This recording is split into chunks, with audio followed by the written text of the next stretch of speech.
Good evening, 49er faithful and sneakerheads. Welcome to the live Sneakerhead call-in show where members of the channel call in on video. The link is located on my community tab on my YouTube page. I have copied and pasted it into the chat. I'm going to do so again right now.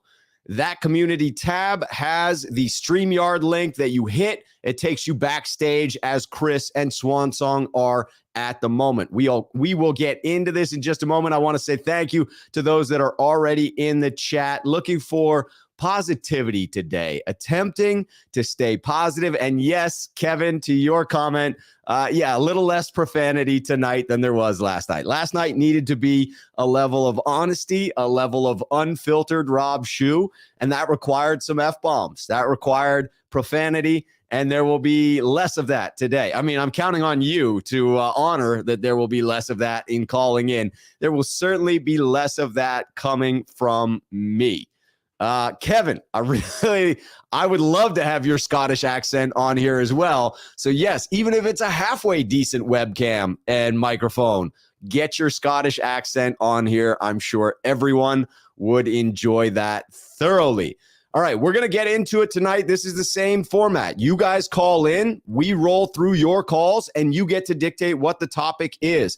The focus is OTAs. I'm happy to touch on anything that, comes to your mind. If you want to talk about the Javon Kinlaw situation, I will. That's not going to be something that I turn the dialogue towards, but I'm certainly happy to talk about it if anybody else brings it up. I'm not going to tell someone what they can or cannot talk about in this instance.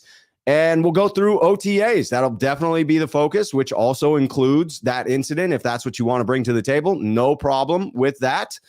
Dan, I appreciate that. You definitely look happier today, Rob. I think I am. I liked the little bit of resolution that it felt like we got last night. And then there was a moment where, Javon put out another comment, which even if it was what he was feeling at that moment, just didn't seem like the right way to do it after the organization had tried to squash that beef. But I understand that he was still upset, and I'm not trying to invalidate his feelings there.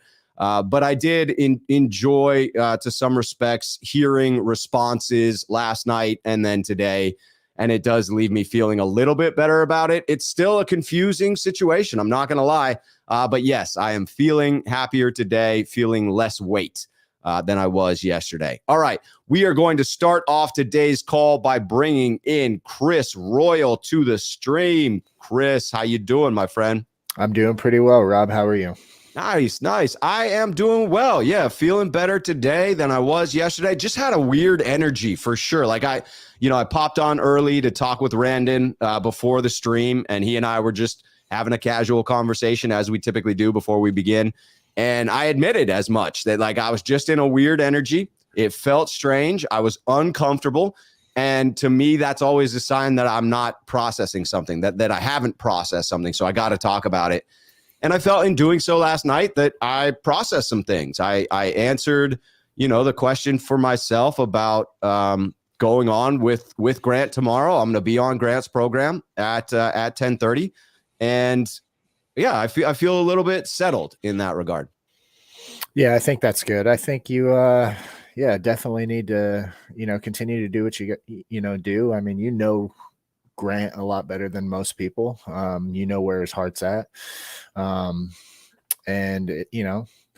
we were talking backstage, athletes put a lot on themselves. So, when they get, some criticism from other people, sometimes it's a little bit hard for a person to take. Yes, most definitely. We do have to be empathetic. We do have to put ourselves in other people's shoes. And to me, that's a matter of both parties involved. It's a matter of putting ourselves in both of their sets of shoes. And to your point, it's pretty easy once you step back from it and look at Javon Kinlaw's situation. It's pretty easy to see how he might have gotten to where he was, even though in the moment when you first saw him pop onto Grant's program, it was tough for me to watch. It was really tough for me to watch that interaction. I felt for both people involved in it. I just wanted to jump in and mediate. I just wanted to help them communicate because it felt as if they were talking at each other and not talking to each other. And Yeah, that was definitely awkward to watch. But again, I'm glad that we've gotten to where we have, and it's a conversation that like probably needed to happen because this isn't necessarily anything new that happened. This is something that built up over a period of time. And so it allowed for a conversation. It allowed for all of us that create content to take a look in the mirror and ask, are we happy with what we're putting out? And I really asked myself that question. And I tend to think of myself as somebody who takes the responsibility of talking about pro athletes relatively seriously. I try to keep a level of professionalism on my stream. I try to keep a level of respect on my stream as well. And I appreciate a good sense of humor. I'm not going to lie. I'll laugh at a funny joke, even if it's a little bit off color, right? Like if I go to a comedy show, I'm not the one who's trying to cancel a comic for doing something controversial. Like I'm laughing my ass off. So I'm not always perfect in that regard. But again, it was a chance to look in the mirror. Yeah, and I like how John Lynch responded, getting them together, and kind of having them kind of act as a mediator between them so they can have a dialogue with each other. And hopefully they came out, a little bit knowing each other a little bit better. Yeah, right. And it is, it's fascinating to watch it unfold on the national stage as well, right? To get run with in different ways, oftentimes incomplete ways, for sure. Yeah, definitely. Luke Luna coming in. Rob Schuh, you better be happy. You're the gold standard. I appreciate it, Luke. Absolutely appreciate you, man. And I got it on earlier, but I did want to call out that you got the compliments coming on. Jerome M. liking the gear, Chris. I appreciate it. You always got the fly stuff, Chris. All right, so what were your observations? Obviously, the Kinlaw stuff sort of overshadowed the fact that we got a full day of OTA material. But because of that episode, we just sort of glossed over it because there was a bigger storyline to talk about.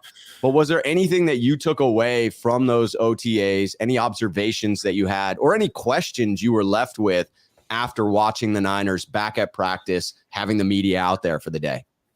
Yeah, I didn't get to really watch a whole lot of it. I've had a really hell week working, so putting in a lot of hours. So I guess, I'm more wanting to pick your brain about what were your takeaways of the OTAs and maybe the interviews that the players gave and all that good stuff. The interviews were interesting. There was just a level of spice to everybody. Everybody had an edge to them. I don't know whether it was a warm day in Santa Clara and they were cooking. I don't know whether practice was, it was OTAs. I can't imagine it was that difficult of a practice, but Shanahan set the tone coming out and it seemed like he was prepared to get some questions he didn't like. He came out with the instant scowl. You know that look. From Shanahan where it's like, that's a stupid question. And they weren't stupid questions. Like they were normal softball questions.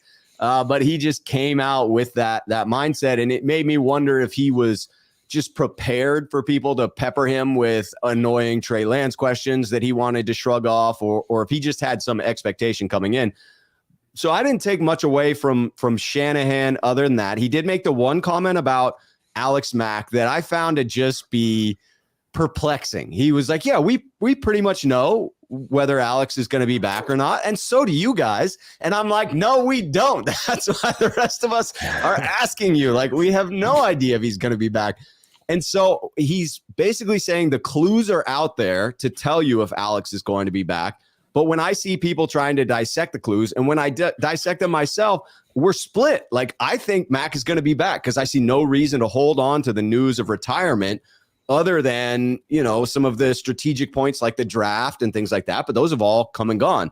So he's still teasing us about it. He wants to allow Mac to make the announcement himself, which I guess you could say could be a retirement trend, saying, well, I want to let him talk about it, maybe to give him the chance to talk about retiring. But the simple fact that they didn't do anything in the draft, they didn't add through free agency, those types of decisions along the way, when Shanahan says we should know what the decision is, that leads me to think that Mac will be back. And then Trey, I thought his interview was great. It was more personality. He looked so much more comfortable. And later on, the last guy to come to the podium was Jimmy Ward. He was asked specifically about Trey Lance, the fact that they're locker mates, they're right next to one another. And he did say exactly that. He was like, what's the difference between Trey last year and Trey this year? Trey's more comfortable. And it just came through in the interviews when he was at the podium. He was joking. He clearly had an air of confidence about him. It gave me confidence in his ability to solidify his position as the leader of the offense and to bring everyone in around him. Yeah, it definitely sounds like there's a weight taken off, is the way that people were describing his mood. Yep. As far as the Max situation, I think no news is really good news. And like you said, because we haven't really made any moves that would make you think that we were going to have Mac end up leaving, I think to me, it really feels like he is going to be sticking around. Yeah, I think so too. We got Gold-Blooded commenting on the Mac situation. This is the guessing game all over again. Like pre-draft with Debo, losing Mac would be a huge blow to this young quarterback and the offense. I agree wholeheartedly with that last premise in the statement here from Gold-Blooded. It would be a big loss, in my opinion. I know the Niners have talked up Jake Brendel, and he is 30 years old. He is a veteran. He has started games at center. He was the first alternate. He was getting those first team reps. So clearly they have some faith in him. They didn't invest much through the draft other than the undrafted free agent coming in Donovan West. So that also indicates that the 49ers have some faith in Jake Brendel just as a backup.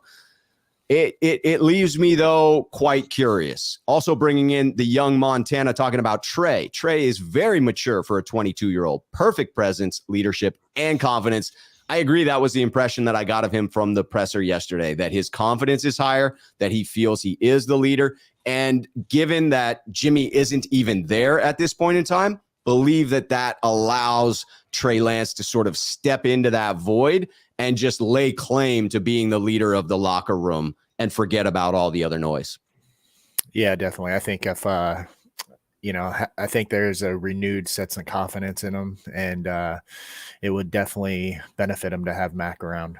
Yes, absolutely. And then it looked like, as per Shanahan, usually, the veterans were holding down the fort at most of the positions. That the rookies clearly were in the second and third teams. And as Shanahan has done before, you would think it's going to be a matter of rookies needing to really prove themselves in order to overtake those veterans. So that seemed to be a continuing trend. Yeah. Makes sense. Very nice. Any other questions about OTA there, Chris? No, that was pretty much it. I haven't gotten to watch a whole lot of the stuff, so I was going to pick your brain on it. I appreciate it. Well, hey, we may have time for a roundtable at the end of this one if you want to stick around. If you're going to be at the show anyway, that could be a good thing. Get that roundtable back in effect. That'd be dope. Very cool. All right, Chris, great to see you as always, my friend. You too, sir. All right, we'll see you in a bit.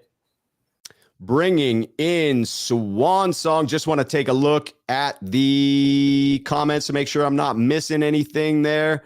Very cool. I am bringing in Swan Song to the channel. Swan Song, how are you doing this afternoon? I'm doing pretty good, Rob. How are you doing? Nice. Welcome back. Always a pleasure to be speaking with you, my friend. Yeah. What is on your mind with regard to OTAs?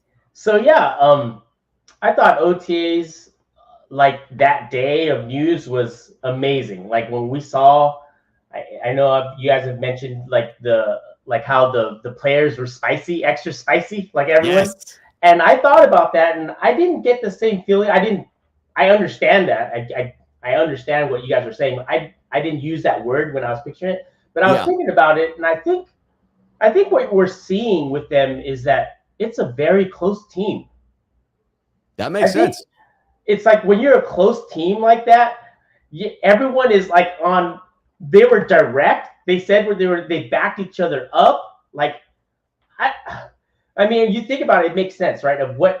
When the season ended, right? Like they get a tough NFC championship loss, right? Right. And then right after that, there's already questions about Jimmy, right? The whole thing with Debo, right? And how the national media has seems to totally get everything wrong, right? And then Trey Lance, right? I'm seeing this craziest stuff said about Trey Lance. It's wild. It's still happening, right? It's really wild. Yeah, really it's so wild. wild. Like, I just think like the national media has some type of vendetta or something. I don't know. It's just weird. Jed York is pissed off the national media in some way. I don't get it. Like, even Jeff Saturday said something, and he's usually kind of like reserved. He is usually very reserved, Yeah, and he was critical of Trey. Yeah, it's like Trey saying that he had a messed up finger after the fact, which is what players do. They don't say it during in season. Right. Off season, they say it, and then he was already on him. Like, is this Jeff Saturday? What? Like, he's not even that type. And then and Trey's a good kid, so and that was weird to me. Like, yeah, I didn't make any sense. So out of character. I did want to comment a little bit on, of course, of course, the big news yesterday was, of course, the shootings and stuff, and I don't want to get into that too much, but or at all. But and then the thing would happen with Javon and sure, and of course I know I'm guilty of all these things. Not so much Javon, because I've always been in his corner. I understand that he's an injured player, and at the start of last season, I was hyped for Javon because two things got me really hyped. Was the Baldy breakdown, right, where he was saying each team's like up and coming guy, and he showed clips of Javon and all that stuff, and I was like, dang, yeah, this is great. And then you hear that backed up by D'Amico saying that this is going, you guys better watch out for Javon this year. Right. And then all the things happened with his leg, and that time we all saw that play out. I felt so bad for him. Yeah, that was really hard to watch for sure. Yeah. And then I felt bad when I think there was one of the camps reported, like he was having a rough day and he was just kind of like in his own head. And it just, when I saw that, I was like, oh, that sucks. But anyways, I never even talk anything about Javon. I know I've been guilty of talking about other players. I know I'm guilty about that. And I think it's one of these things is that, these shows are different from before is because first it's a larger fan base, right? Right. And everything's accessible, right? You can go on one show to the next show to the next show, and that didn't exist 20, 30 years ago, right? So there's a level of comfortability as well of talking. Like if I would talk to you we were at a pool party or a barbecue, like I would say, oh man, that player's trash, or what's it called? It's all those things. But in this case, it's people are actually watching, right? And actually, it's not private anymore, right? Nope. And as we know, players watch. So, but I never kept that in mind, like when I'm talking like this, like I only keep it like, hey, you guys are just my extended virtual friends that I'm talking at a barbecue, because that's what I would say at a barbecue, right? I mean, I think a lot of people are guilty of that in this medium. But if I knew the player was actually hurt by it, then I would back off, right? I only do that because, when you're at home, and every one of these football players can relate to, down to George Kittle, to Colin Kinlaw. Don't tell me when they were growing up watching sports, they weren't saying, oh man, dude, that dude's trash, right? Come on, everyone's guilty of that. For sure. Right? For sure. It's a different story, though. I get it. It's a different story when you have a person that has, a credential and this. That's different. I get it. I totally get it. So it is different. And at the same time, I think, I've watched Grant's show a lot. I think Grant is funny. I think for the most part, he's harmless.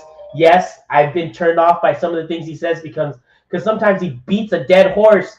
And I don't like, That's the one issue that I have. And that's what I'll address quickly in the beginning of the show tomorrow is like, I still have respect for Grant, always have. I think he's intelligent. I think he's funny.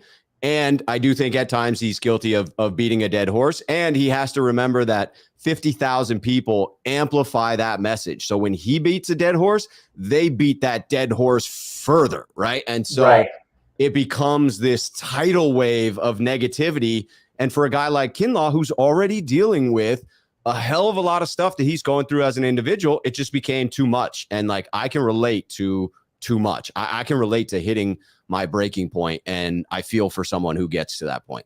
Yeah, and that's the thing is like when you know you've hurt someone, and I think, I mean, if you put these guys in a room, and I guess they were put in a room, but if you really talked about it, the one thing that I will give Grant credit for on that stream, you could tell, and I felt this right when it went bad, and then he shut off the stream. He could have kept that stream going. He could have hung up Javon if he was all about money. He could have kept that stream running the whole night. Yeah. He would have people would have talked about it until the next morning. Absolutely. But I think once he felt that, oh my God, this has gotten bigger, I don't think he was proud of it. I'm sure of it. You know, I'm sure right at that point he did not feel good about what had just happened, and not just because it was a big deal now, but I think as a human being, he felt like shit. I really hurt this person. You know, and so, I think that was evidenced in what he said today on the show with his father Lowell. When they were on, they do their regular show, and they did one today, and they mentioned as much, right? He talked about how he felt about it, and has turned down opportunities to go on nationally syndicated programs to talk about this, because he has said today that he doesn't want to profit from this, that he does feel badly about how it went, and that he does feel for Javon Kinlaw. And I believe him when he says that. Yeah, and I think where fans are at is like you see a lot of things from the fans, right? And fans are like, man, these players are so soft, they can't take blah, blah, blah, you know, and it's like, please, like if you guys are not in this situation of what they're in, you cannot talk at all. Because I mean, I guess you could talk, but I think it's rude. I think it makes you look silly. I think if you're talking of something that you don't really know anything about, and you're so like dead set on that you're right or wrong or whatever, like, come on, get out of here. Everyone is different. Everyone reacts to things differently. I've mentioned that things, something like that before, and other things. Yeah. Like you can't do that, right? I mean, people will do it anyways, but whatever. It just reflects more on that person, right? And it's a learning experience for both of them. I mean, I really hope Javon Kinlaw is able to walk away from this and realize that he didn't do himself any favors, that he's now shown a negative spotlight on himself that is just going to make it that much harder to be successful. And that, you know, I get that in his anger, he may not care about that, but I think once removed from that, he may. And so I hope that someone wraps their arms around him and is able to sit him down and walk him through the understanding of that and help him get to that place. Cause it's hard to get through that emotion. I know, like you got to work at it to get through the emotion to the logic, but I'm sure he's capable of getting there. And I just hope that there's someone that can speak to him about that. And I also hope that Grant takes this to heart and does change his style a bit and stops beating the dead horse when he gets there, right? I don't need him to change everything that he does. I love his honest observations. I love his sense of humor. I just don't enjoy, you know, the previous instances of picking on Dante Pettis, of picking on Mike McGlinchey, of picking on Eric Armstead. It's a trend. It's one that I had certainly noticed before this. And so it would be, that's why like I considered, you know, oh, should I reconsider partnering with Grant? And I said, that would be totally hypocritical of me. Like this was something I was well aware of when I first started to partner with Grant. And so it would be very hypocritical of me to now, when it's in the national spotlight, say, oh, well, I'm walking away from the heat at this moment. Yeah. And I think Grant has learned I think he's learned something. I hope Javon, I mean, he started off really well. I don't think I was disappointed because I thought he was going to call in and kind of make a truce. And, you know, up until like, it would have been funny if Javon just cracked back at him at that same level. But then it wasn't that because he was way beyond that. And I understand. There was real animosity. It was serious for him because it's his livelihood. I get it. It is. It is, so and it's his honor, right? Like he feels that his honor is being besmirched, right? And that's serious for someone who, you know, grows up in a testosterone-filled world like a football player does. I like Linda's comment here, and I have watched this video. I love the interview with Brad. Linda comes in to say, have you watched the interview Brad at the SF Niners did with Kinlaw on 323? It got retweeted today. So if you're on Twitter, you can find it pretty quickly. If not, you should. You learn a lot about his knee, his rehab, football, and the team, his humor, and who he is. I agree. A much better interview to watch if you want to understand who Javon Kinlaw is and what he's fighting through to get to where he's at, and the struggles he was already going through in his rehab process when someone wasn't actively picking on him, and you get to see the human side. So have you seen both of the workout things of him running with that parachute thing behind him? So I have. He released one like a month ago. It looked good. And it was like, okay, cool. He's running. That's awesome. But the last one that he posted, the one a few days ago, man, it looks way better than the first clip of a month ago. Like, yeah, you could see the burst. Looks good. Yeah, and he does look leaner. So I'm looking forward to it. Like, it's supposedly this is like the first time he's ever had no pain in his knee since ever. Right? Yes, I'm like pulling for him. I'm 100% pulling for him. We need Javon, man, because he's the only big body to stop the run. And I've always said this: if Javon brings pass rush, it's only for me. I know other fans think differently. For me, that's the cherry on top. Yeah. If he can help just stop the run, because we have a lot of pass rushers on this team. We all know it. We have a deep line of pass rushers. But if he could fulfill stopping the run, that's really all we need. Yes, if he adds pass rush, it would be embarrassing. If Javon added a pass rush, it's going to be like the #1 defense. You really just need him to be like a DJ Jones, like the young Montana is talking about here. Like if he can be that run stopper who then adds a little bit of pass rush, that's gold. That's gold. Yeah, and I think he's proved that. I think he's proved that in that 2020 season when everyone was saying, "Oh yeah, where's the pass rush?" But when DeForest Buckner left and when Kinlaw was there, the Niners' rush defense, I think, with Defo was like 20. Yeah. And then with Kinlaw was like 8. So no one ever mentions that, or not enough people mention that, right? Because it's always pass rush, sacks. Right. It's like, come on, like it's not just that, right? So yes, for sure. If Javon can stop the run, command that double team, and that's awesome. But if he can add a consistent pass rush, that line is going to be lights out. This is going to be scary. Totally agree. So, Antong, I want to try and do a little roundtable at the end of the show. If you want to stick around, I'd be happy to have you, Chris, and maybe if Sean can as well, the three of you guys as my roundtable. What do you think? It sounds great. Fantastic. I just need to pick up my kid, and hopefully I'll be back for it. Yes. All right. Well, if you're not, we won't hold you to it, but I look forward to it if we can. Okay. Thanks, Rob. All right, my friend. See you in a little bit. All right, bringing in Sean951. Just got to get to a super chat I saw come in and just couldn't get to it from Aaron at 49ers First Takes. Aaron, thank you.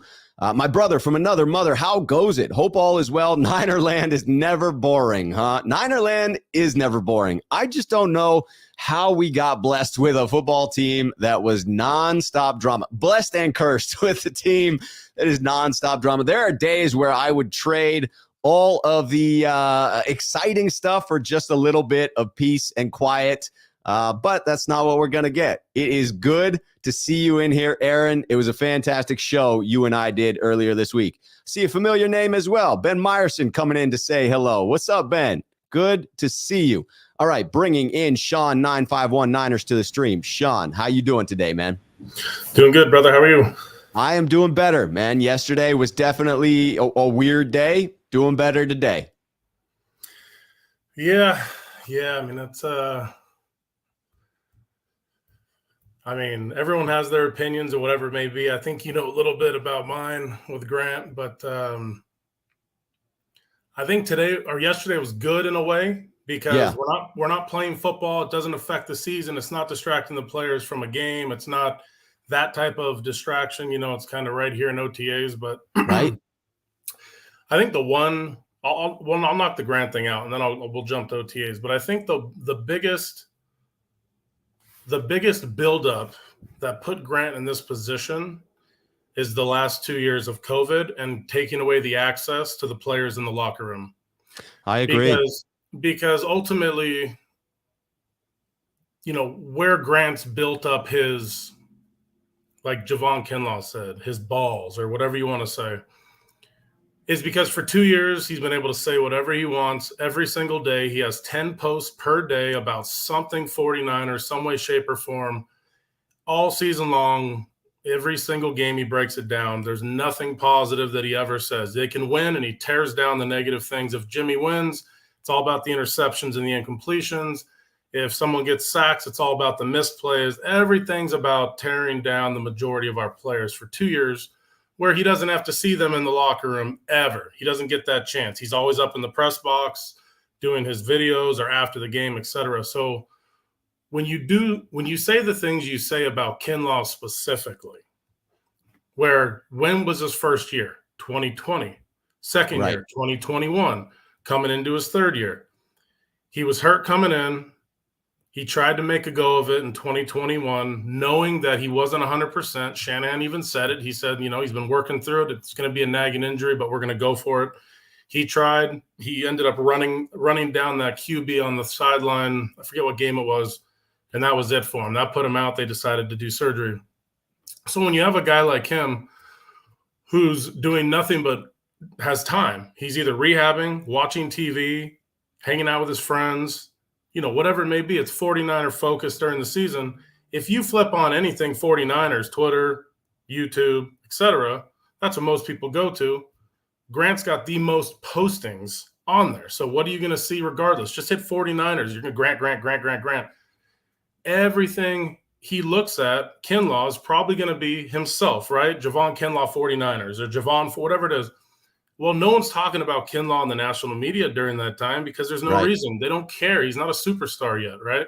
Right. Hasn't made a name for himself yet. So Grant buries himself specifically yesterday when he does that little FaceTime that says, "Oh, I wonder what he's mad about. The 100 things I've said about him the past 2 years." Well, you just you just threw yourself under the bus. So the answer is yes, exactly right. He's tired of listening to you tear him apart while he's hurt. This is not a guy that played 16 games in a season and 16 games in a season and is underperforming. This is a guy that can't get on the field and is getting destroyed mentally because he can't get on the damn field in his rookie contract. And he feels like probably has failed the organization to this point in a couple of years. He hasn't produced much because he hasn't been there. But ultimately, where Grant should be humbled is the fact that players that aren't even on our team anymore came in defense for Kinlaw. They did. Like, they didn't have to do that. Mostert. Mostert, Pettis. Yeah. Who's the other the lineman? There was a lineman, I think, that went to Denver, whatever. But it's like you look at the things they say. It's not in support of Kinlaw. It's in Grant, you're a piece of crap. You know, some of them, yeah. You know what I'm saying? Like, none of them are like, oh, Javon this, Javon that. It's no. Guys like this should not be able to do this. Guys like this, toxic. That tells you what they feel and have felt during their time with Grant covering the team. That in itself, if I was, John Lynch, we all know if Lynch and Shanahan watch anything, what does he do? He tears Lynch and Shanahan apart. He's their number one and number two, period, right? Just tears them apart. You've got McGlinchey, who even admitted to having mental issues, and thoughts of negative thoughts during that process. Well, we know who spearheaded that. Mr. Nickname himself, Grant Cohn. I mean, no one else in the media was saying McGlinchey sucks. He started that narrative. So those are the types of things where if you're dealing with 22 to 30-year-olds and you're not even a grown man yourself, you're not 40 or 50 in the industry, that's your dad. You're a 30-plus-year-old guy that is tearing down 30-year-old or less guys, and they don't even get a chance to see you for 2 straight years. Things are going to boil and build up regardless. This is football or any other sport. I agree. I think had he been in the locker room, it would have allowed for the release of this tension, right? It would have allowed for smaller confrontations, rebuttals, players being able to speak up for themselves or criticize the way in which they're being criticized. And that release was not allowed. And therefore the pressure just kept building. And I think you saw it boil over with Javon. 100%. And I mean, think about it, man-to-man interaction, period. If he said the things he said and it was game day and he was going to walk in that locker room afterwards, there's no way in heck that would happen for 17 or 20 weeks straight during the season without him being humbled in the locker room. The one mistake he made was telling all of us that happened at practice. That should have never had come out. He should have said, hey, Javon, that's uncalled for. Flicked my hat off. He should have sought out Lynch or someone, whoever the important people are there, to say, this is getting out of hand over here. You know, he works for you, not for me. I'm a beat reporter. You know, I may have offended him or whatever it may be, but, you know, this has to cut off. That's as far as it can go, is the hat thing. Sure. In hindsight, that makes sense. You know what I mean? Once he started that, that's why Javon jumped in. He jumped in as a guy in the chat. Someone had told Grant, then he pops in. Grant should have vetted him like you vet your guys. He should have brought him over into StreamYard and said, hey, Javon, what's this about? Is this to be cool? Can we talk? Is this you going to tear me a new one?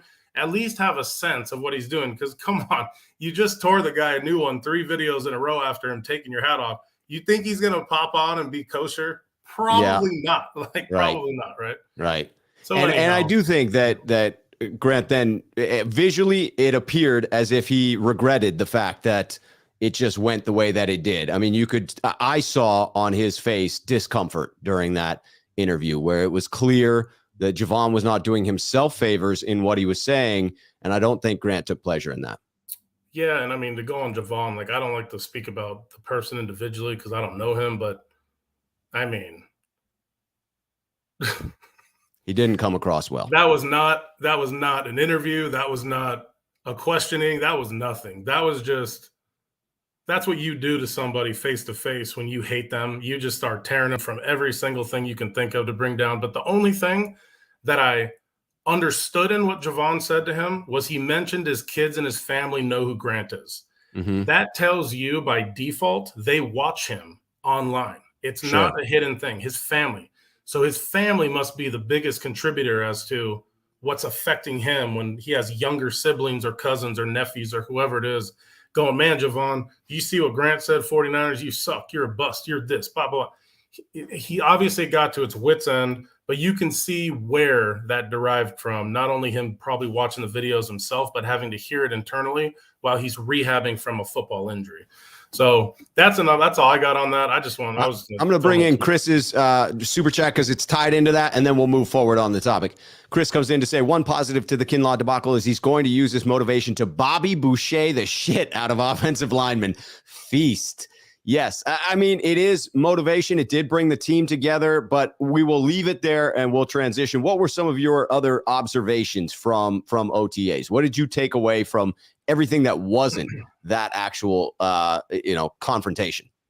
Yeah, 2 things. You kind of touched on them earlier. I mean, the most exciting thing for me was seeing the team. Well, I shouldn't say the team. Everyone who spoke and Trey act as if that was the starting quarterback. Trey finally act as if I'm the leader of this team because you know yourself as a leadership, expert or whatever, however you want to put that into right. My time spent in leadership development.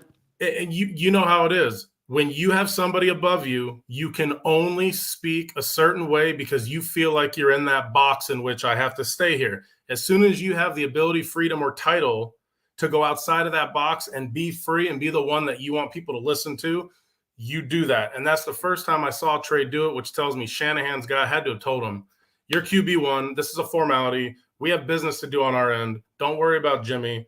He's not going to be here. He's not going to be a shadow behind you when it counts. You go be you. And the rest of the players, he's obviously addressed them too. Lance is QB1. This is where we're going. I don't care what anybody asks you. They're going to ask you questions about the whole ordeal. This is what it is. This is fact. Say what you want, but support Trey. We need to sit there and get his back. And what does Kittle do? He puts his money where his mouth is, and he has Trey come into QB camp to be with Josh Allen and to be with the receivers, etc. I can tell you right now, if I was Kittle and Trey sucked, I sure as hell don't want him going with 80 tight ends and some Hall of Famers to see what Trey Lance does. I'm bringing him out there because I see what I said about Trey, which is he does some things in practice that make me go, wow.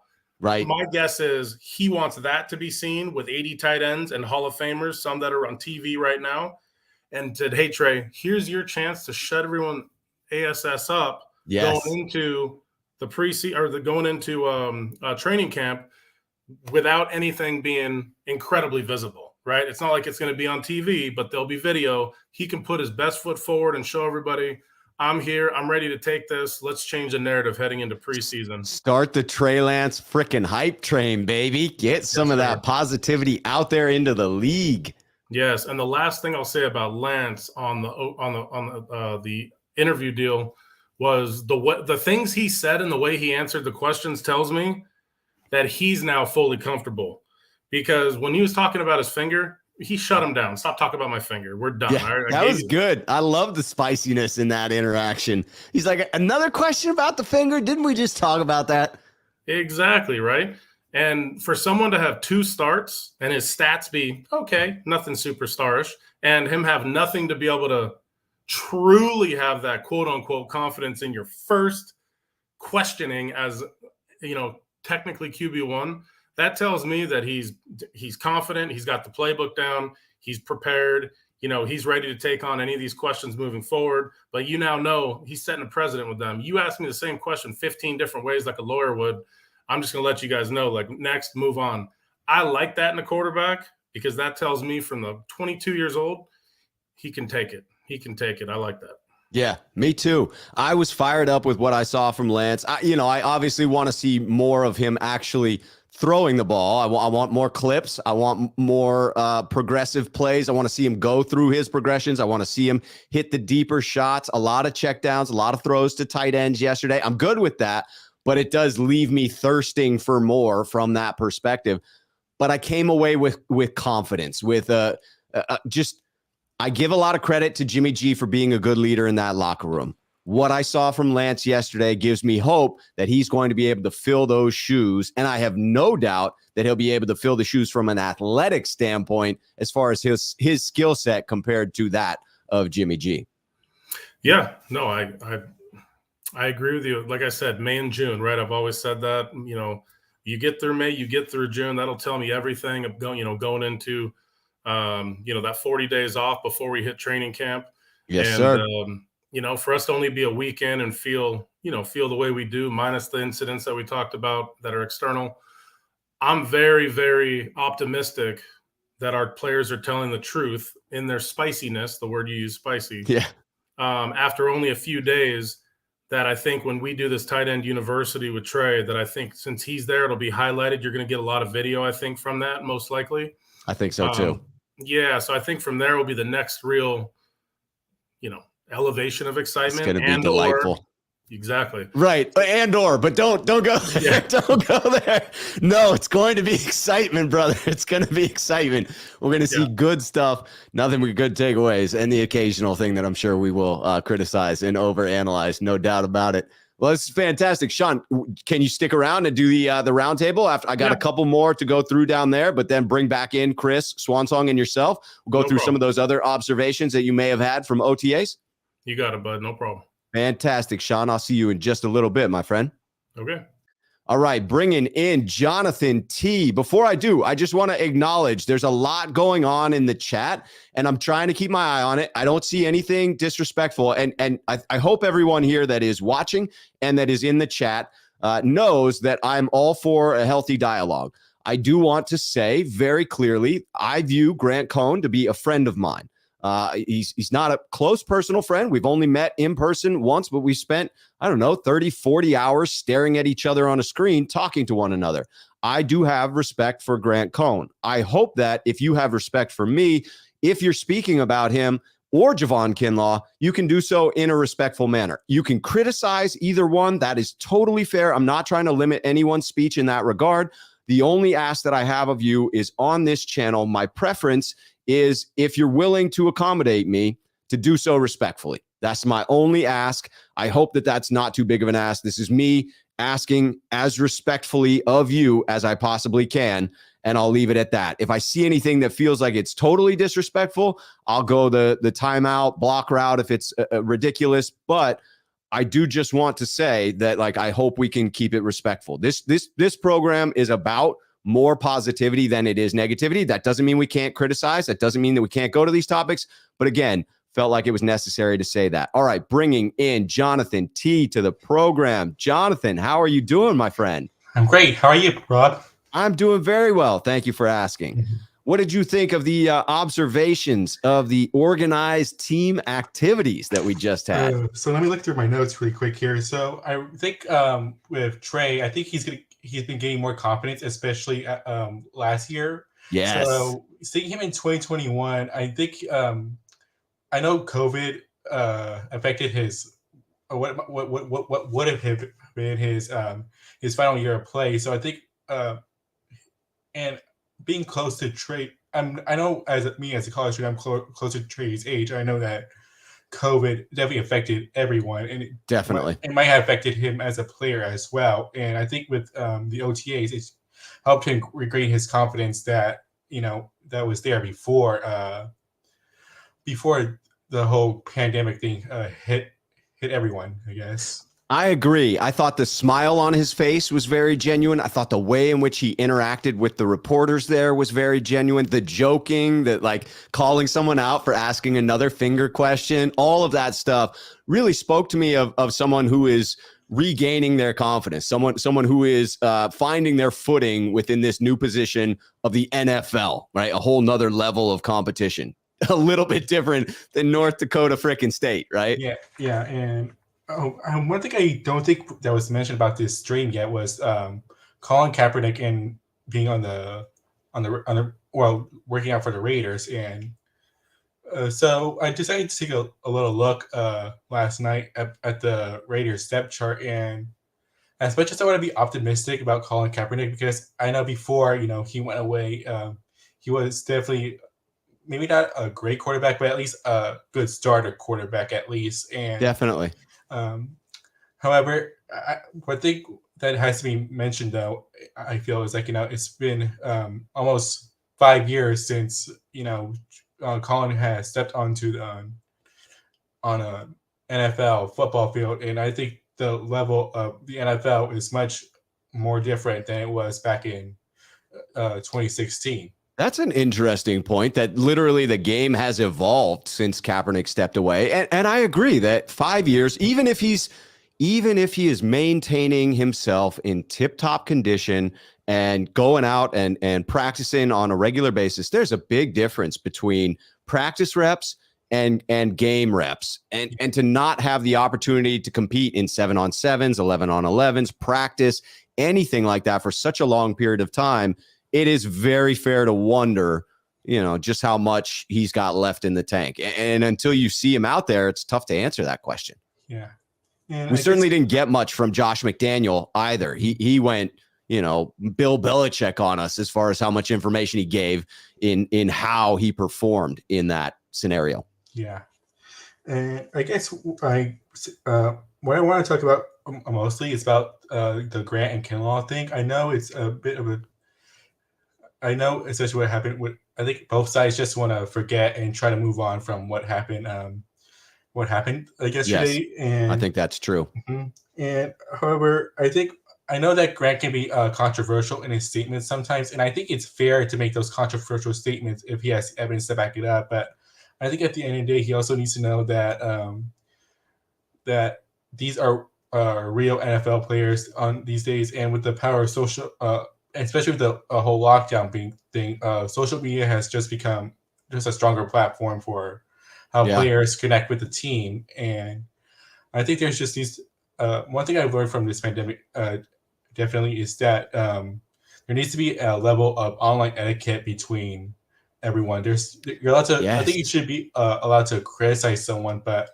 there's also needs to be a stopping point. Maybe instead of calling someone a bust, maybe just saying, here's what they need to work, here's what they need to work on, because and at least taking to the fact how COVID has might have affected their gameplay.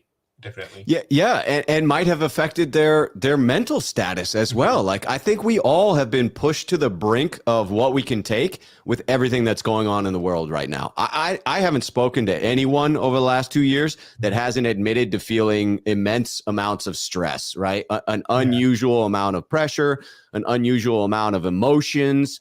For me, my emotions are closer to the surface during this period. I'm more prone to depression. I go through, I would describe them as swings in my emotions. And again, people that I speak with and share that with have common experiences. So I think that we all are going through heightened stress, and the vast majority of us have shifted to this virtual world, but we treat it like a virtual world. We somehow treat it like it's different from the real world. It is not. It is still the real world. It is still me talking to other human beings. And now other human beings on top of that are watching us interact. And so it does matter how I treat people. It does matter what I say. Yeah. I should speak to you as if we're face to face, the same level of respect that I would have for you if we're nose to nose having a cup of coffee together that I have now, even though there's hundreds of or thousands of miles separating us, right? To me, it's that common decency that, and I'm not blaming any one person for this. I think society as a whole, particularly in this country, needs to wake up to that fact and start treating each other just a little bit better. Yeah, and I know that, and especially with my generation, I believe, like the Gen Z generation, I believe that we need to start realizing what we post on social media can affect, it's basically on there forever, even if we delete it, just because it's been seen so many times by so many people that it's almost impossible to get it off there. Even if you apologize, there's going to be people that don't believe your apology, even if you apologize, which is why online etiquette is just even more important. So I think, however, what I will say about Javon is that I know, especially if he knew what Grant was doing to him and what the kind of talk he's been giving to him, I don't think maybe Grant should have been. I think maybe Grant should have, allowed some time to pass by before he chose to do this show, just to make sure he was able to de-escalate this situation if that time does come again. Because I believe and definitely understand where Javon comes from. I definitely feel like, especially with the NFL players, they don't feel like what fans. They don't feel like what fans are. They don't know what fans are going through. Basically, they don't know what it's like to be in their shoes. Basically, so right. Yeah, just behind a keyboard watching plays, and I think especially now, there's more pressure for rookies to try to make, or young players try to make an immediate impact on their team, or being risked being called a bust by online. Right. And, I do get the perspective, not to put anyone in the spotlight here, but I think Fable JVC is making a reasonable point. If you don't like what you're seeing on social media, turn off your social media devices. Am I wrong? I'll say this, Fable. No, you're not wrong that we are adults. If we don't like something, we should turn it off. We should remove it from our lives. If it's not benefiting us, we should work to remove it from our lives. But I care enough about society as a whole, and I feel like what we're doing to each other is impacting society as a whole. So instead of just turning it off and removing it from my life, I would rather be a beacon on a hill. I would rather be that voice shouting into the darkness, hoping that somebody hears me in the effort to change things, because I'm not comfortable with everything continuing on in the way that it is at the moment. I want to change the way in which we interact with one another virtually. And I realize that that's a freaking uphill battle. It's worse than Sisyphus pushing the boulder up the hill and having it roll down every single time. But it's not going to stop me from talking about it and believing in it. And I just, deep down in my core, I believe we are inherently good as human beings. We just have to remember that at times. Yeah, I think we just need to remember that sometimes if we do cross the line, that we should try to fix it as soon as possible, basically. Yeah, I hear you. Jonathan, I have really enjoyed this conversation. I mean, I feel like you have brought a level of perspective to it that is needed, and decency to the conversation. I really appreciate that. Yeah, no problem. Absolutely. I hope that we can have a conversation again in the future. I'm going to head down. I got a couple more in the waiting room. I'm going to try to do 10 minutes of the roundtable, but I'm honest. I really love this dialogue, and I look forward to doing it again. Great to hear you, Rob. And with summer, with rolling around, I hope I can, be on more of these shows as well. Most definitely. All right. Starco fan 212, Jonathan T. Thank you so much. We will definitely see you again, my friend. All right. We are bringing in Jaguayo56 into the chat. Very excited about that. I got to bring in Dan Rostek coming in with the Bill and Ted. Be excellent to each other. Be excellent to one another. Yes, that is what we need. That is absolutely what we're trying for. I also want to commend Bomber T coming in here. Bomber was in here last night. I don't exactly remember the interaction, but I just want to read this out. Rob, sorry about last night. I rewatched your show last night and I came at you the wrong way. I didn't hear your grant analysis part that well. I just want to say thank you for coming in and saying that. Like, again, this goes back to common decency between human beings, to understand that maybe we had a slight communication that I didn't take offense to. I'll just say that up front. I don't hold any type of a grudge against you, Bomber T. But then to go back, rewatch, realize there was that miscommunication and come back to then communicate successfully. I just got to applaud that. I got to tip my freaking cap to that. That to me is the type of interactions that we want in this world. All right, so I appreciate that. I am bringing in Jaguayo into the stream. Jaguayo56, how are you doing this evening? Doing well, Rob. How are you? I'm doing all right. I'm feeling good about this call-in show. I feel like we're working through some things. You know, I kind of knew that it was going to go in the direction of leaning towards the Kinlaw topic because it's so fresh for everybody. And I'm okay with that and feeling pretty good about the show so far. Yeah, I just wanted to touch on that real quick. I don't want to, stay on that subject for too long. I hear you. But, the thing about it is that not all players, these are young men, and not all players have the ability to take criticism. And they don't understand that from going from college to the NFL is a whole totally different thing. And I would hope that maybe the NFL teams could take a day or two or whatever to coach the young players on how to handle the media, making them understand that sometimes they'll get criticism and maybe this is the way you should handle it. Or if you're not sure, then maybe we can tutor you, have somebody, an older veteran or somebody sit down with you and tell you, even if it's an ex-player, to come in and just talk to you about it. But I think that Grant, look, I listen to Grant sometimes.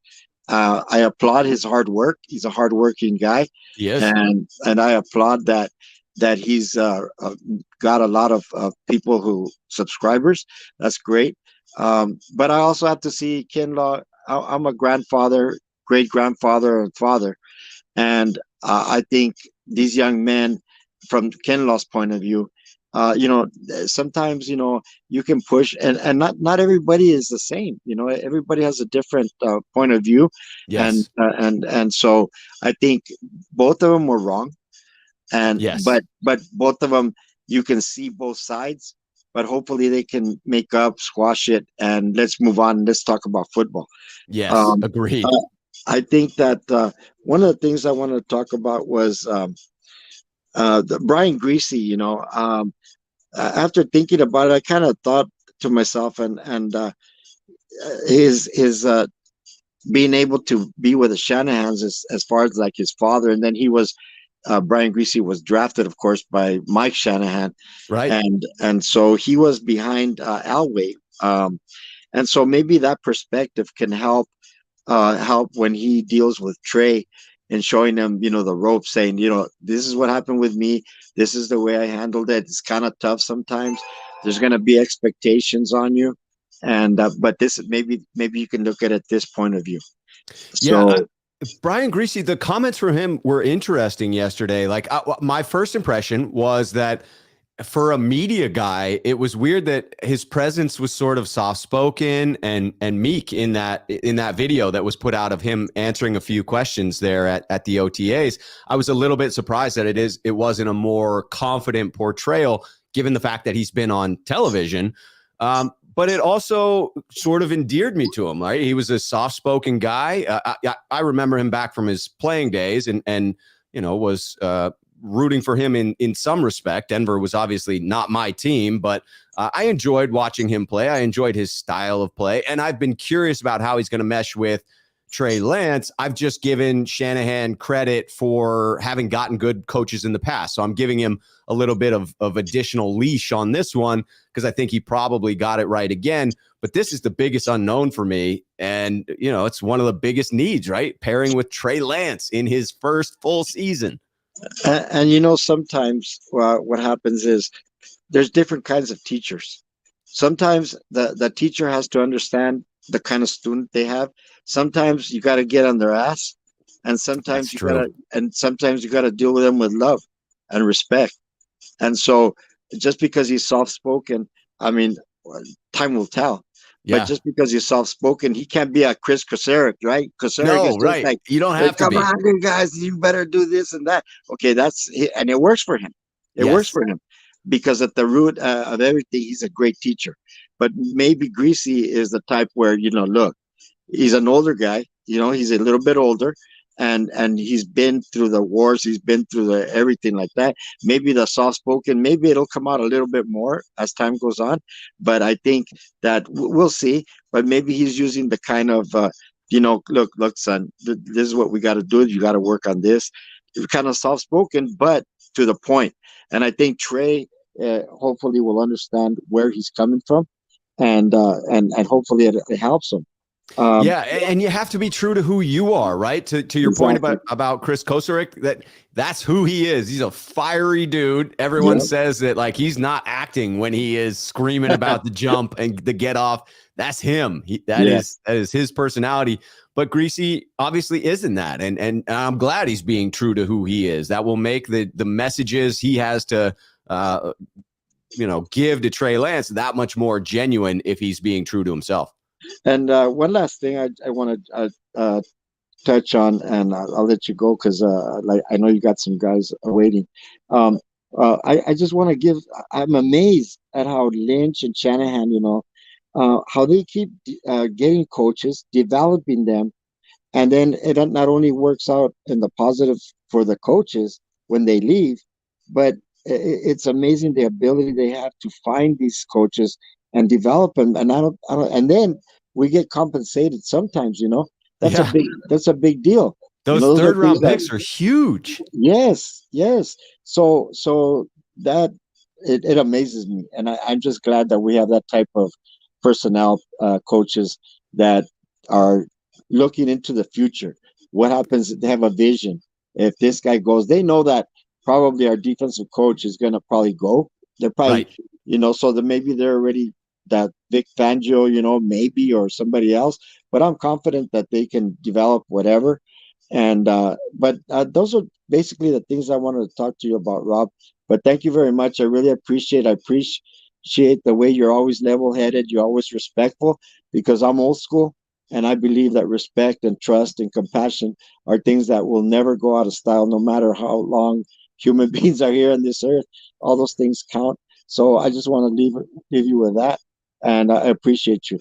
Thank you. That means a great deal to me. Honestly, to hear that, it's what I strive for. I am with you 1,000% that those are core tenets of a successful society, is when people can be kind, respectful, and patient with one another, and empathetic. Put yourself in someone else's shoes and realize that they may be going through a lot right now. And a little bit of kindness from you in that one little moment could go a really long way. I thank you for saying that, because it gives me an opportunity to echo that sentiment. Okay, you stay blessed and the faithful, and let's go Niners. Thank you. Yes, go Niners. Enjoyed this call thoroughly, my friend. Bye-bye. Bye-bye. All right, we are bringing in a favorite returning to the stage. That Niner guy is coming in. I just got to put AJB up here. Well said. I really dug that call from Jaguile. That was phenomenal. Absolutely love it. Bringing in that Niner guy to the stream. How you doing this fine afternoon? Dude, I'm good, man. I'm sorry the life's been in the way. I kind of logged off the Niner chat for a while just because I kind of needed a mental break from it. Sometimes you got to reset. Let me tell you. Dude, you're telling me. I think a lot of people need to reset right about now. But no, I mean, I don't really want to talk about the incident. I think context is always important. Yes. How you deliver a message or something is key. And moving forward, I think people should realize that if you're joking around, be a little more cognizant of how you're joking and how your voice is heard. Right. Um, Right. And that doesn't give people an excuse to react the way Javon did. No, it does But not. Bad behavior does not excuse bad behavior, right? Both can be wrong at the same time. For sure. And I think that's the important thing. I think both guys come out of this bloody. I hopefully Grant pulls through. I feel bad for him. I do a little bit because, we all know who he is. I mean, he's not a bad guy at heart. No, not at all. Not in my opinion. No, he just tries to entertain people, and he tries to speak for the fans, and fans can be a little brutal as we've seen on Twitter. So yes. Yes. And I understand, as someone who attempts to entertain, that especially if you are someone who's a, comedian or attempting to be funny, when you get a response, a positive response, it's very easy to allow that to tell you, oh, I'm diving into this topic. I'm going to hit that again. I'm going to keep on that.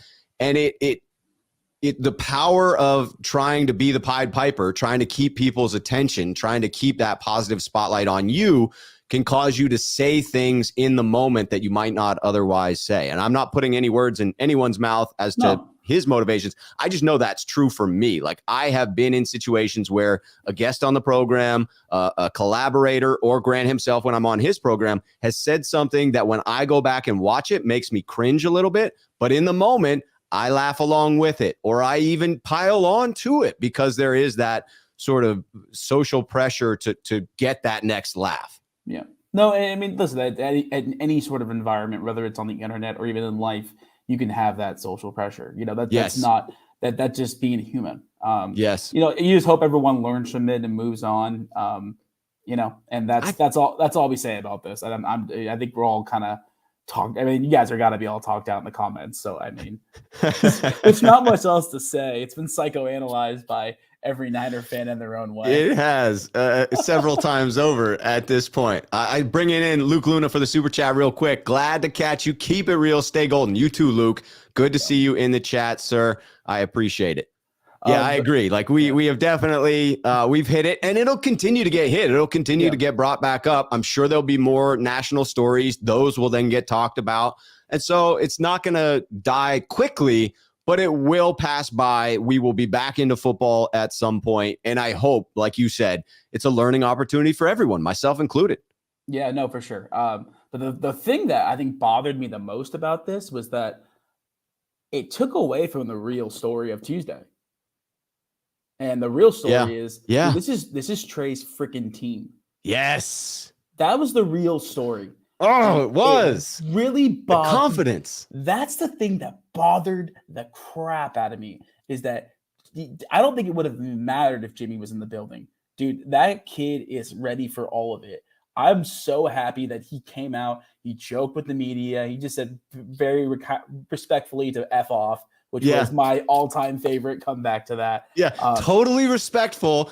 I don't give a shit about your opinions. I don't give a F. That's great. No, I mean, I love the fact that because last year he seemed timid in whenever time he spoke with the media, and you could tell the media like tried to joss him a little bit, try to get to show him who he is as a person.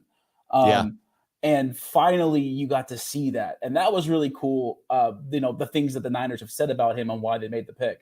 And I've been listening to a couple different guys. And that I've told you, I know a couple people who are coaches and are in the league and stuff. Right. And the one thing that one of my former coaches told me was that for a quarterback to be successful, it's not even so much about the talent. It's about the landing spot and then who you are as a person.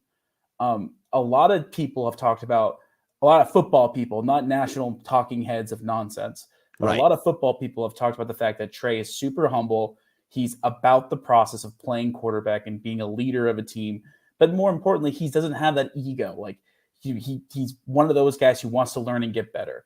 Yep. So to me, it's all signs pointing up for the 49ers in a really positive way. Hopefully, this other stuff will blow away, and that will be the focus. What happens with Jimmy? What happens with Jimmy? I do love Kyle just saying, "Yeah, I'll be traded at some point."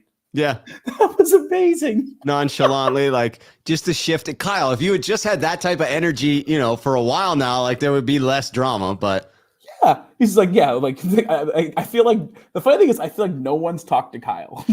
All Right. these sources were not Kyle Shanahan because no, Kyle, clearly not, because he was pretty matter of fact at the coach's breakfast or the owner's breakfast that happened in Florida. Like when you listen to those comments, you have to filter out the fact that he was so hungover that like he could barely talk. But the same thing came out that was like, yeah, it's pretty much a matter of time. We were caught off guard by the fact that he had the shoulder surgery, and we'll trade him when all that's done, when he's healthy again.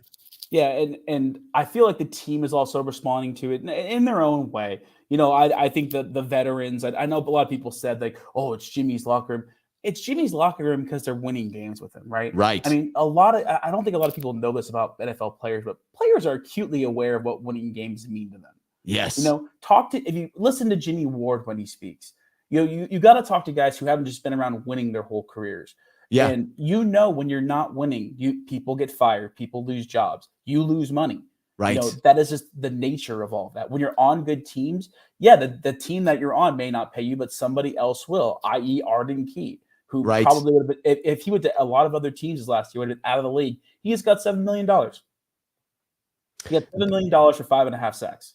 Players know that winning and the business of the NFL comes above loyalty. That yes, a cohesive locker room is great for chemistry. It is great for winning. But if you've got somebody who is an a-hole, that is someone that's hated in the locker room, if he helps you win games, he's all of a sudden tolerated, right? Yeah. Exactly. I mean, if Kirk Cousins won 13 games a year and won Super Bowls, no, you wouldn't hear the stuff you hear about Kirk Cousins. Right. But he doesn't do that. Right. No, but I think Niner fans should feel good about, even though it's been a lackluster offseason, I think we've all said as much, a relatively decent draft, not something to blow your socks off. But I think overall the core of this team, and it's something that Kyle's always done, this team's always played insanely hard. They've been well coached. And that usually wins to winning games you shouldn't, and even winning games you should. That's something that I think when Kyle talks about it a lot. There's a lot of 8-9 win teams. It's that's what everyone kind of is, and it's the little things that put you ahead. So, right. I mean, I'm excited for the season. I'm excited for this to blow over and for the national media to kind of drop it. But Me too. Me too. I'm ready to get back to, I was thinking to myself when OTAs, I was like, this is like, a week and a half of content that we just got in OTAs. And then it was like, wah, wah, wah. All that went out the window. It was just about the Kinlaw story. And like, that was the focus.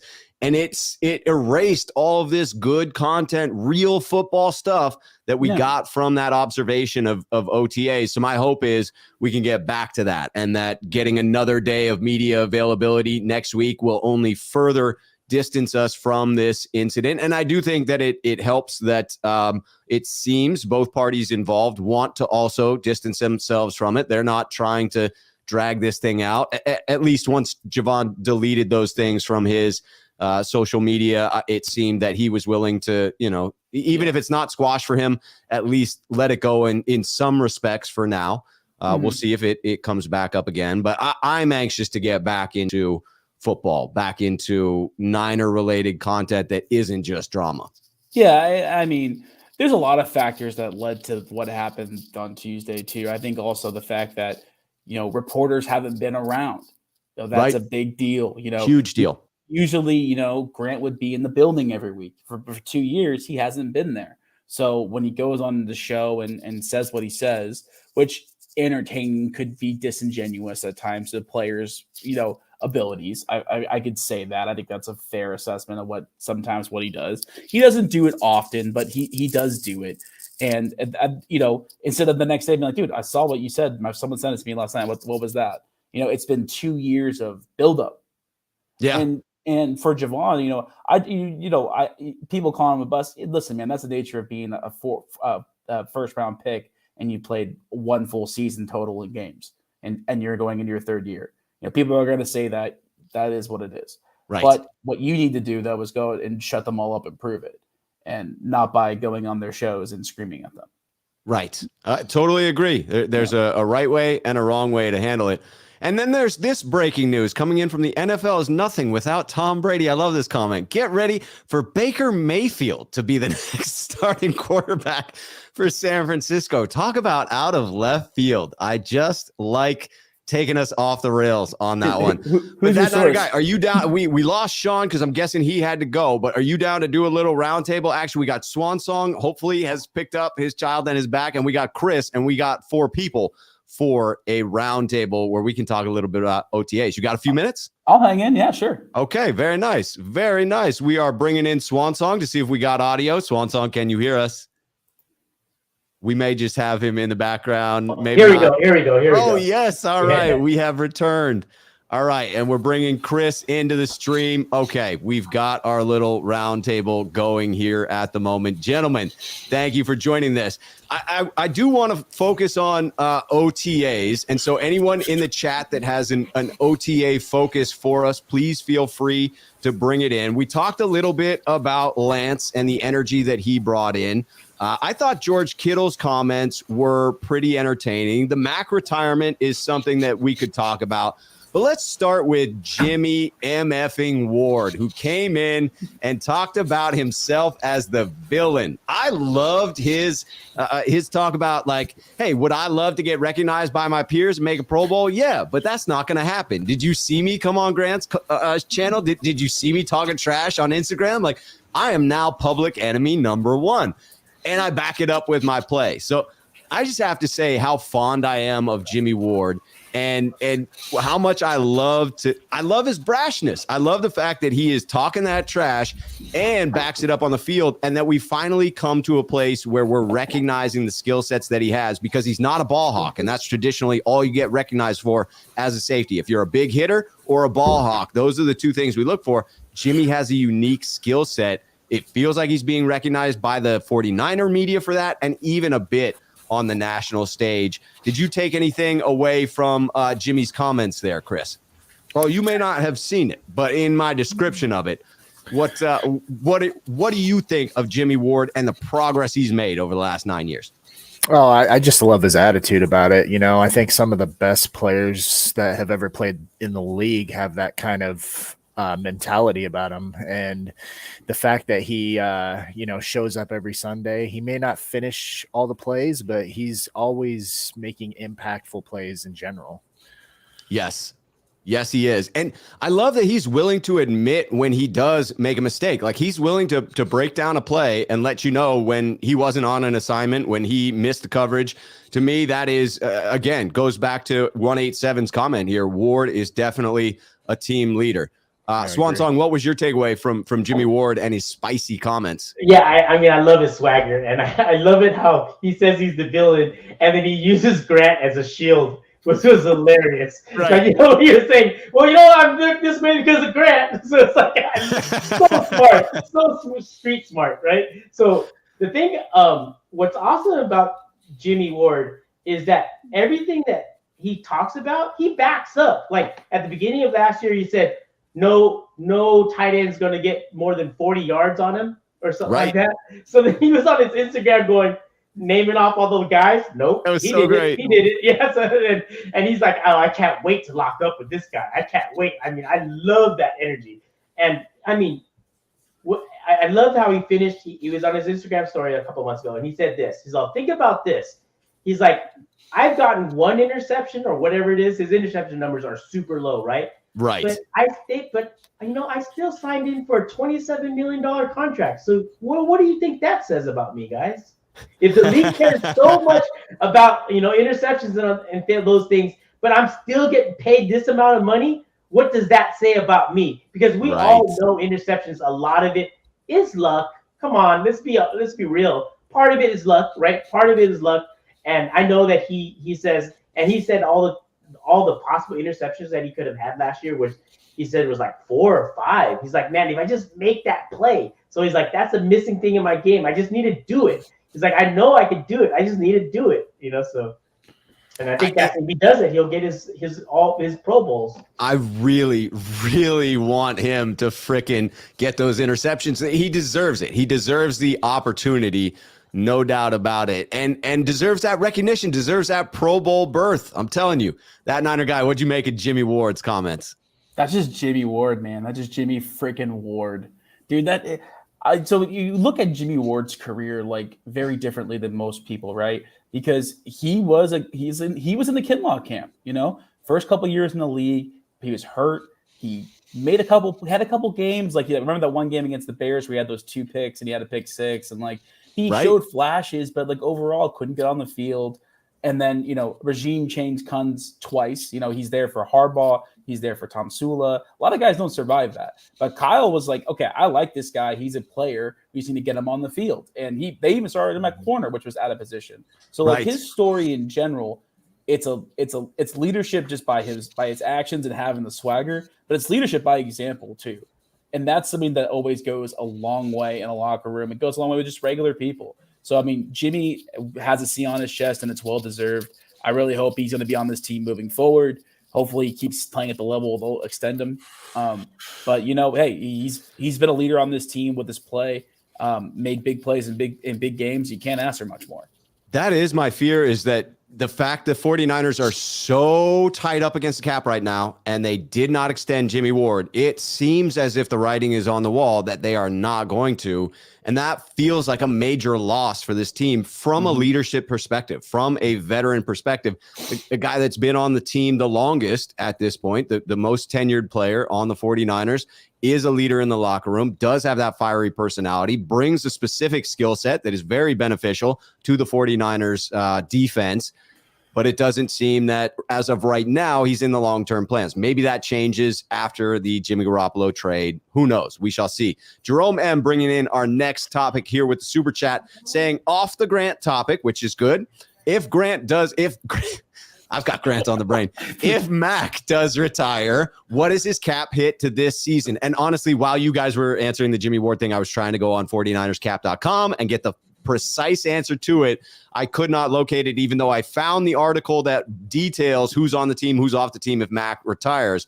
Finishing the question, he says, I know obviously his guaranteed money gets paid out, but does that give cap room this season? What I will say is there is cap relief at some point. Swan Song, did you know what that cap relief is? I looked this up like a couple months ago, so don't blame me if I'm off, but I think it was like $4 million. $4 million in cap relief if he does retire. And that is, I believe that's a post June 1, which is why someone has indicated recently that, hey, maybe that's the date we're waiting for, to which my response was the 49ers could post date a retirement, right? They could announce now that Mac is retiring and not actually file that paperwork with the league office until post June 1 and still get that same cap relief there. I think it's one of two things. I think it's one, he's really actually thinking about retiring and they don't know, or still he's weighing back. His options, or he's back, right? Because if he was said that he was going to retire and they're just not releasing it, I don't think Kittle says what he says. Right. I don't think him pleading for Mac to be back was comical. And I don't think you're comical if you really think Mac's retiring. Right. Like you're terrified. Yeah. I totally agree. Chris, what were your thoughts on Alex Mack and the comments? And are you feeling one way or the other, retirement or back? Yeah, I'm leaning more towards that he's going to come back. I mean, they didn't really make any, moves to replace him or assure that there'll be somebody in that spot. So it just feels like he's going to be back. Right.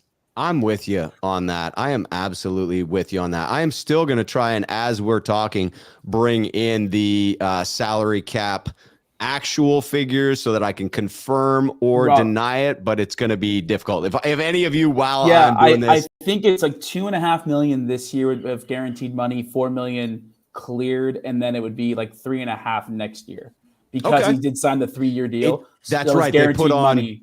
Right. They added that extra year so that it spreads that cap hit, which means there will be dead money both this year and next year, regardless of whether he retires or not. But it's a move that helps the 49ers alleviate some of the cap problems until they can figure out what's going on with Jimmy Garoppolo. I think that it looks like also they're going to cut D Ford with a June 1st.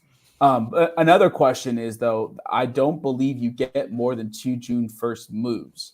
I think you only get 2 as an NFL franchise. Ooh, so, you can't just like June 1st cut 10 people. And they are June 1st D4, right? Correct. So there's one of the 2 already used up. Yeah, so I believe there's only a couple, like I think it's 1 or 2 moves he can do for that.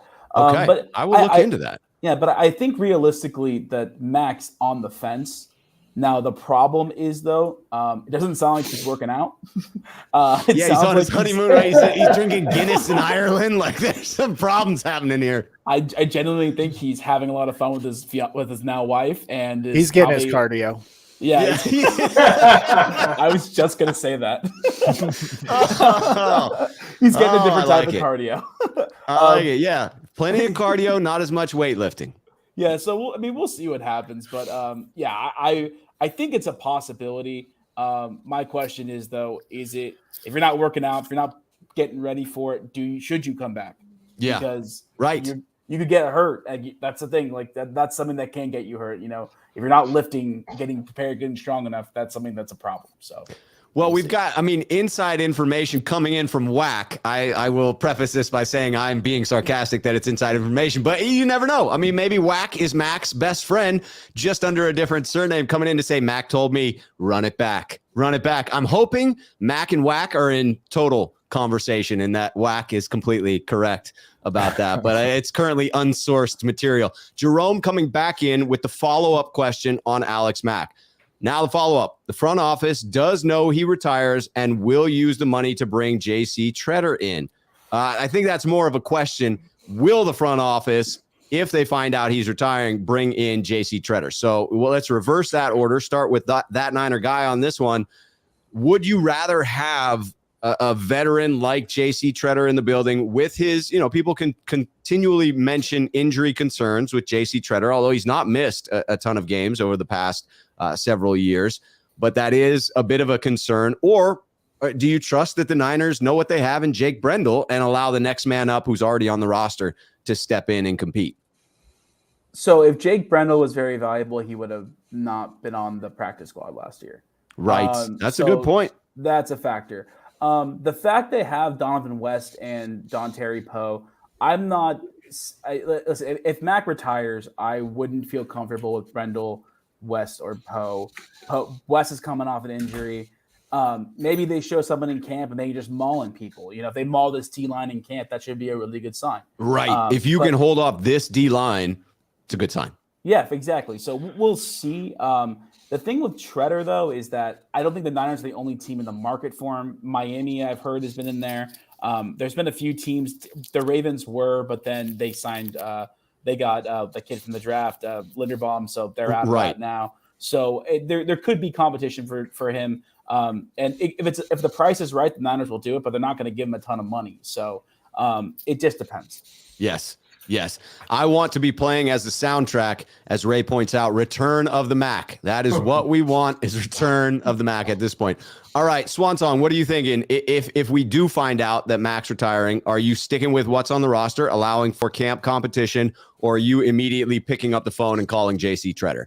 I think I'm more of like, I'll trust what the Niners do. So if they're calling J.C. Tretter, then that means that they're not totally confident with Brendel. If they don't call J.C. Tretter, then we know that, hey, it's Brendel season. Let's go. And then have, because it's going to be hard for Jason Poe, the rookie, or any of these other rookies to compete against a guy that's been there, knows the system for 2 years, right? Right. Within the Shanahan system, how complex it's always touted as being.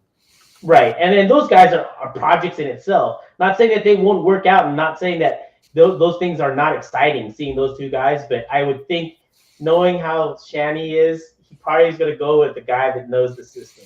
Yes, I think you're right. I think he does favor that, and he favors the vets as well.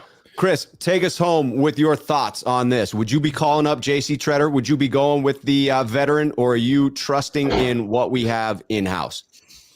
I think you have to kind of trust what you have in house because, I'm assuming that J.C. Tretter's probably going to want more money than what Alex Mack is getting because he is 5 years younger. He's not really dealt with a whole lot of injuries. So, we still have to sign our, rookies. So, yeah, I don't know if there's a lot of money to go around. There certainly isn't with a certain somebody still on that roster who's going to be there, it would seem, until, I don't know, end of July sometime, right? Like it's going to be a little while before that shoulder is healed and we clear the 25 million. If we clear the 25 million off the books, hopefully we'll clear at least some portion of it. Well, we've hit the 6:30 mark. I freaking love doing the round table. I just enjoy bouncing back and forth and getting all of the opinions. I want to thank all of you for contributing on here. Thank you so much for being a part of the show. I always enjoy interacting with all of you. Great Thank show. you so Thanks, much, Rob. Dude, it's always a pleasure. Absolutely. Absolutely. I hope to see you all again next Thursday. All right, gentlemen, you take care.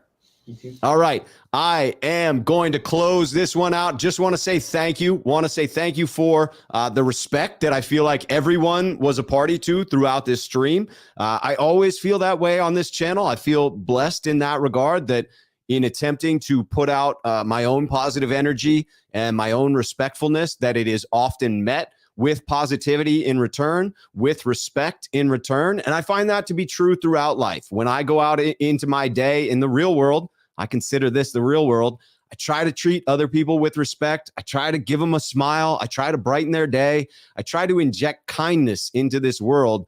And oftentimes I'm then met with that in return. And I'll tell you what, like, I don't know about you guys, but that's what I need in my life right now. I need positivity. I need kindness. There's enough drama going on in the world that I don't need to create more. And I appreciate you guys for respecting that. I just want to say thank you. I will be back on tomorrow with Jack Hammer, trying for the 4 o'clock hour. I will be on with Grant on his channel at 10:30 tomorrow. Again, I still have respect for what he does and still would call him a friend, even though I disagree with some of the things that led to the confrontation with Javon Kinlaw. I will do a better job if I hear anything I disagree with on the program of saying so in real time. That's what I'm challenging myself with in that situation, because I find that to be difficult, but I'm going to work at that myself. This caused me to look in the mirror as well. So I appreciate all of you for being here. I will be back tomorrow. Until then, cheers, faithful.